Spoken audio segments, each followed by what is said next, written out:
One of the big stories from the week is, of course, Ghislaine Maxwell being convicted of 5 of the 6 charges which she faced in a New York courtroom. Many people are speculating, particularly on the child trafficking charges, that she's going to spend decades in jail. And of course, this story has a knock-on effect when it comes to the British royal family. Still, the newspapers today, even the Mail, is now reporting that there was palace paralysis over Prince Andrew. Royal staff sleepwalked into the crisis and they were too scared to stand up to him because he operated with impunity within the royal family. Well, Jason Burmas is a documentary filmmaker and joins us live here on Talk Radio. Morning to you, Jason. Good morning. Happy New Year. And to you. So where are you speaking to us from, Jason? In Iowa, in the United States. And tell me, so you've made a documentary about Ghislaine Maxwell? Well, I've made actually several documentaries that probably go into broader networks that involve these people, and I've covered this story since 2007. I've really gone into not only Ghislaine Maxwell, Epstein, but many of the associates out there, some of which are under their own criminal charges right now. And were you surprised by the verdict, or did you expect her to be found guilty? Well, unfortunately, I felt the prosecution's scope was extremely limited on purpose. You only had 4 of the victims. In the Palm Beach case, you had hundreds of victims, and none of them were called. And I've got to tell you, I was sweating it out when we had 6.5 days of deliberation. So it's bittersweet because the scope of this investigation and the evidence that they obtained over in the New York mansion, especially that we publicly know about, will let us know that I think this is it. I think that they're going to cut their ties with Ghislaine Maxwell. She'll probably serve somewhere between the 20 and max of 65 years. And Jean-Luc Brunel and Peter Nygard, who are both in separate criminal trials, will probably, serve some time there. But that's it. I want to show you a picture. A lot of people are talking about, for instance, just the black book. Well, behind me are a set of binders. Wow. Okay. And binders, even the dates or whatever information is supposedly inside is blacked out. This is just a small portion of what they obtained in the safe behind me. And these are actually pictures that they used in the criminal prosecution, but not the evidence they found. They found hard drives, they found CDs, and some other pictures. What was on them? So these are all contacts who were part of this network? Well, I'll just say this. They only released 40 photographs of at least 39,000 images and video. You're looking again at hard drives that were found in Epstein's New York mansion. They blacked out all the pictures on this wall. We'll look at a drawer of CDs and DVDs that have information. Although the picture was entered into this prosecution's trial, none of the evidence that was on this stuff was actually put forth. Why? And go ahead. Well, why? Why do you think that more wasn't used? Because there are many people that have speculated that although clearly, without wanting to excuse in any way any of the anything that she was involved in, clearly quite a horrific individual based on what we heard in court and the guilty verdict. But many people have speculated that Ghislaine Maxwell has also been something of a scapegoat for a far more powerful network. So what you're saying there does imply that there was stuff left out and she was made the scapegoat, maybe. I would say not the scapegoat. I would say the ends that needed to be burned. She was definitely very much a part of this. And I think that the reason we have this limited scope are the intelligence aspects of this. Let's go back to the 2007, 2008 investigation.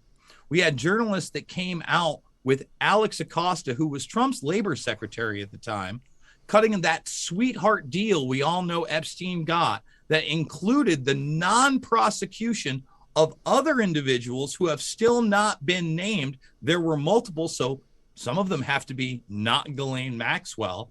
Well, when this happened, it was said it was because Alex Acosta was told that he was intelligence and this was above his pay grade. When Alex Acosta was then confronted about this, he did not deny the information, spoke around it, and then was forced to resign with President Trump by his side within 48 hours of that interview.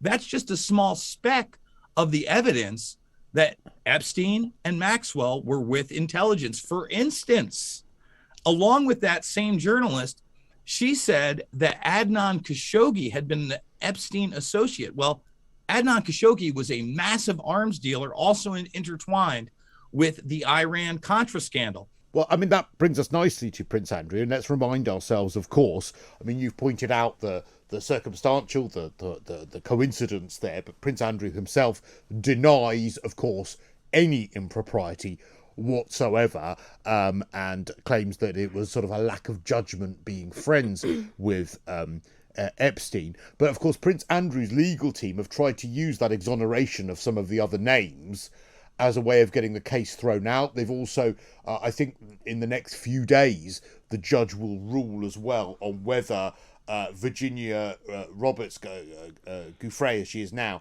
living in Australia, that sort of technicality also means that the case will be thrown out. I mean, it is a civil case that Prince Andrew is facing. Do you think that he is going to end up facing this civil trial? A lot of people speculating that the judge is getting annoyed at the legal team attempting to get the case thrown out on all these technicalities.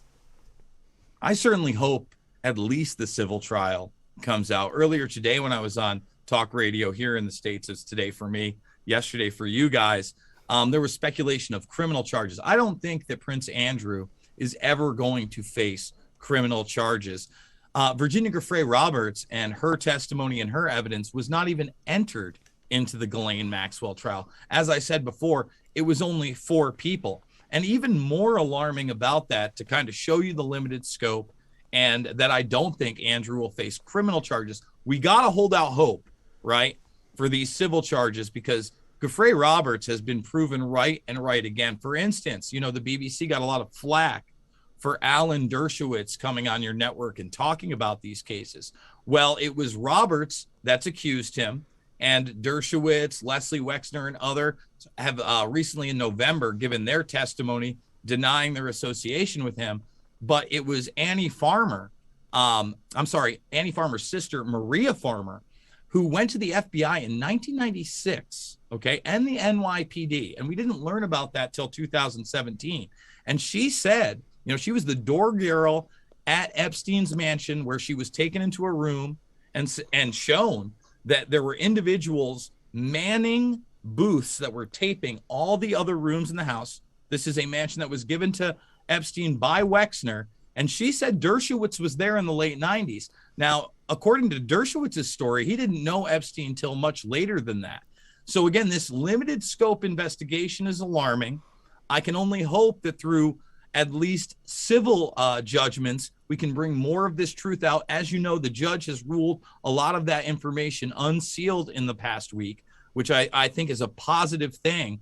But again, the way the system works, I just don't believe that Andrew will serve the criminal even charges that he deserves. I mean, he was barely mentioned in court, Prince Andrew, during the Ghislaine Maxwell's trial. I mean, you look you look like you're quite cynical about that, Jason.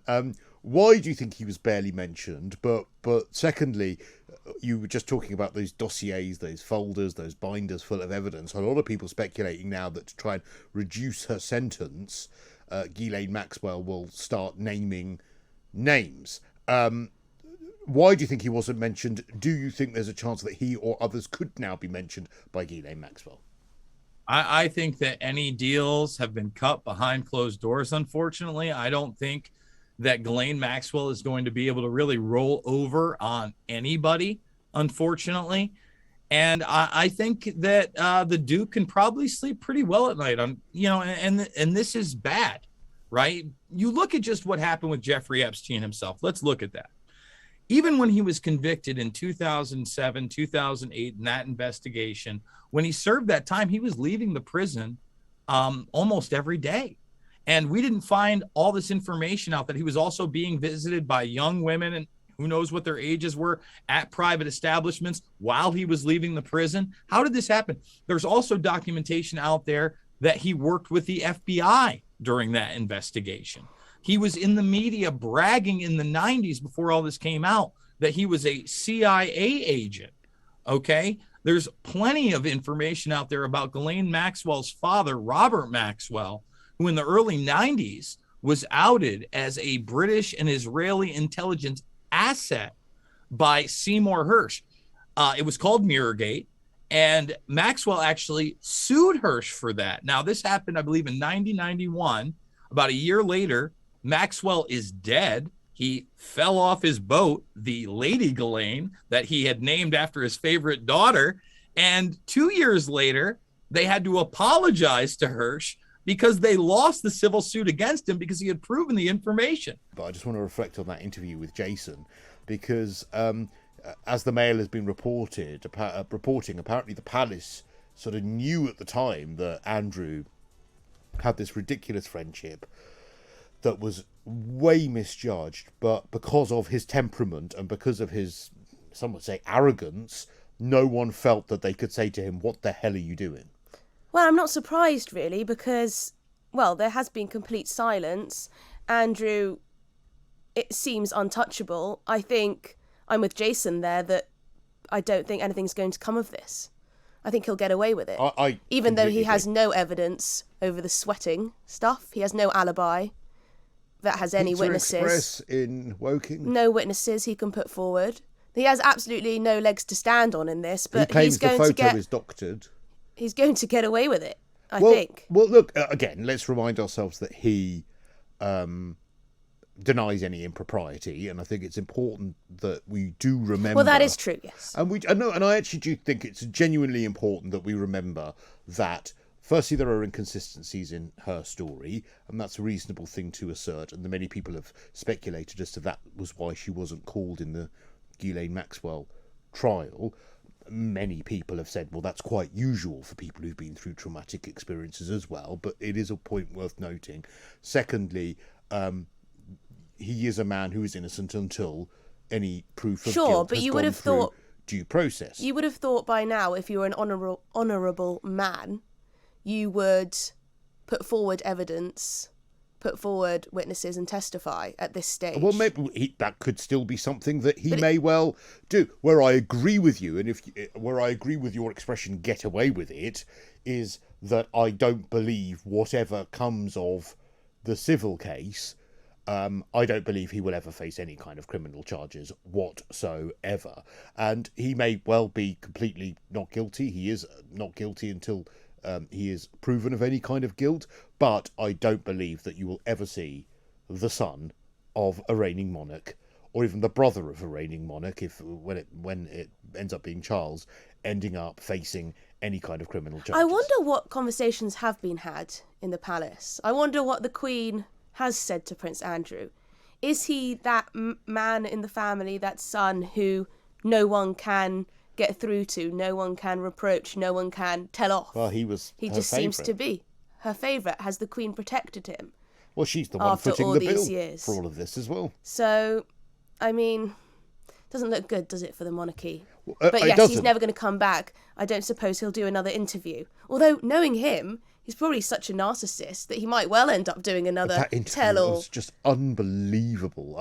That was one of the moments. It was last year. It was brilliant. I mean, it was brilliant. Emily Maitlis was amazing in it, but also he was just hanging himself. I mean, that's the other staggering thing about it. Okay, so that's Ghislaine Maxwell, and of course, if you want to reflect, I'd rather, obviously, for obvious reasons, but I'll say it anyway, obviously I don't want to reflect on the intricacies of the case potentially regarding Prince Andrew, but I am really interested to know whether you think there is ever going to be a place in public life again for Prince Andrew, because I really can't ever see him coming back from this. And of course, the other big story we're discussing this morning, and I don't know how you feel about this one, Tony Blair getting a knighthood. Unbelievable to many of us.